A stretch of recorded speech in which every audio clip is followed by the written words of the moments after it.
So today we're going to read the article, Wild Animals Aren't Pets. This is an editorial by USA Today. Now, an editorial is a story that is the opinion of the author or a group of authors. Most of the time they appear in a magazine or a newspaper. And so this editorial appeared in USA Today, but it is an opinion article, whereas most newspaper articles are facts. This one is opinion supported by facts and evidence. So it starts on page 223. Our purpose for reading today is we are going to focus on the facts and examples used to prove the points of the article and support the claim. So we're going to focus on those facts that help support and prove the point the author is trying to make. Remember, what is a claim? A claim is a statement you intend to prove.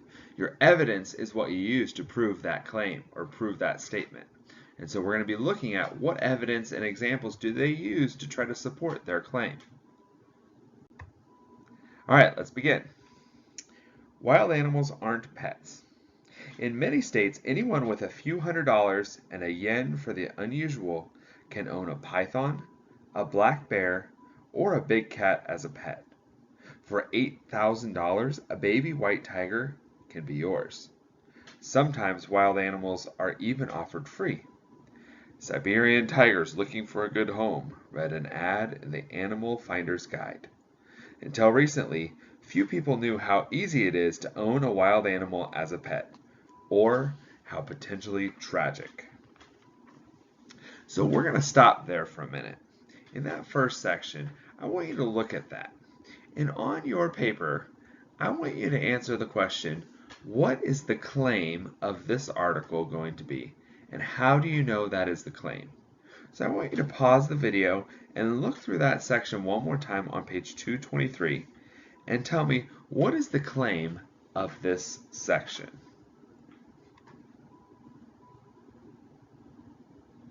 All right, hopefully you got that claim written down. We're ready to move on to page 224. But just as a 2007 raid on property owned by football star Michael Vick laid bare the little-known and cruel world of dogfighting, a story that unfolded in a small Ohio city recently opened the public's eyes to the little-known, distressing world of exotic pets. We're not suggesting that people who own these animals are cruel. Many surely love them. But public safety, common sense, and compassion for animals all dictate the same conclusion. Wild animals are not pets. So looking at that paragraph, I want you to think about what reason does the author give to back up the claim. So the previous page, the claim was exotic animals are not pets. Okay, it's even in the headline. But looking at that paragraph, what reason does the author give to back up the claim that exotic animals aren't pets? So go back and look at that section, pause the video, and answer that question.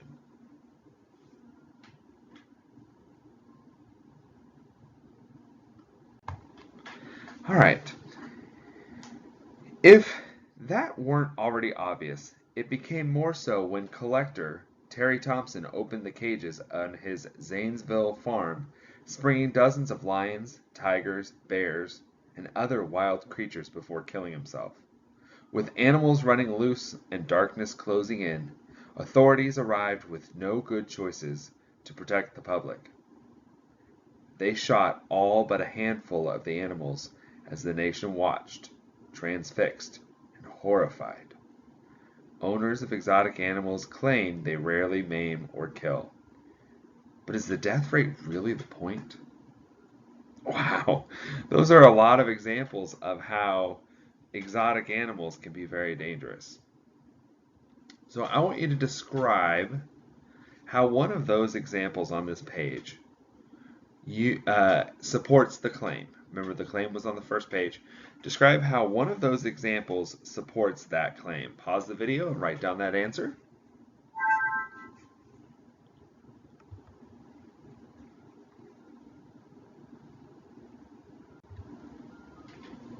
Now, a counter-argument addresses the other side of an argument. Think of the word counter or the opposite.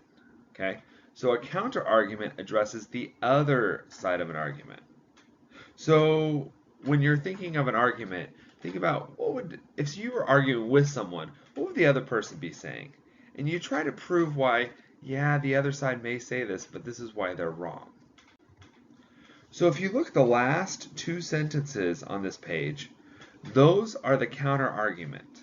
So I want you to look at the last two sentences and tell me, what is the counter argument trying to say in this example? Pause the video and write that down.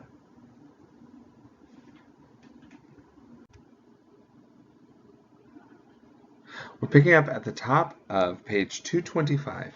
In 2009, a 2-year-old Florida girl was strangled by a 12-foot-long Burmese python, a family pet that had gotten out of its aquarium. That same year, a Connecticut woman was mauled and disfigured by a neighbor's pet chimp. Last year, a caretaker was mauled to death by a bear owned by a Cleveland collector. In Zanesville, it was the animals themselves, including 18 rare Bengal tigers, who became innocent victims. Now, if you recall, Zanesville, that's the Terry Thompson case on the previous page. Trade in these beautiful creatures thrives in the USA, where thousands are bred and sold through classified ads or at auctions centered in Indiana, Missouri, and Tennessee. There's too little to stop it. A 2003 federal law which forbids the interstate transport of certain big cats has stopped much of the trade on the internet, according to the Humane Society of the U.S. But monkeys, baboons, and other primates were left out, and measures to plug that hole have twice stalled in Congress. Only collectors who exhibit animals need a federal license. Those such as Thompson, who keep the animals as pets, are left alone unless states intervene, and many do not. 8. Alabama, Idaho, Ohio, Nevada, North Carolina, South Carolina, West Virginia, and Wisconsin have no rules, and in 13 others, the laws are lax, according to Born Free USA, which has lobbied for years for stronger laws. After the Cleveland bear mauling, then Ohio Governor Ted Strickland issued an emergency order to ban possession of wild animals. While it exempted current owners, Thompson might have been forced to give up his menagerie because he had been cited for animal cruelty. We'll never know. Strickland's successor, John Kasich, let the order expire. So right now I want you to look in that middle paragraph, lines 42 through 48. So you've got that whole selection about state laws. How does the author feel about how states regulate exotic animals? So based on this section, how do you think the author feels about how states regulate exotic animals? What's the author's view on that? Pause the video and answer that question.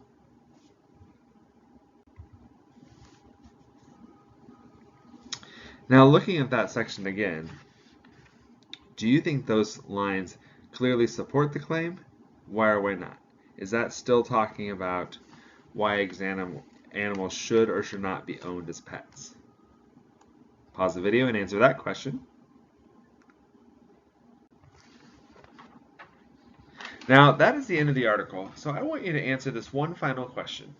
After reading those 3 pages, do you think the author's argument is convincing? Why or why not? The author spent 3 pages trying to prove their point that exotic animals should not be owned as pets. Okay? Now, I want you to think about it and decide not your opinion of it, but decide, did the author do a good job of proving their point? Okay, so come up with examples of why they did a really good job to prove their point, or why you think maybe they didn't do a very good job. Okay, answer that question, and that is it for this video. Until next time, book it forward and be awesome.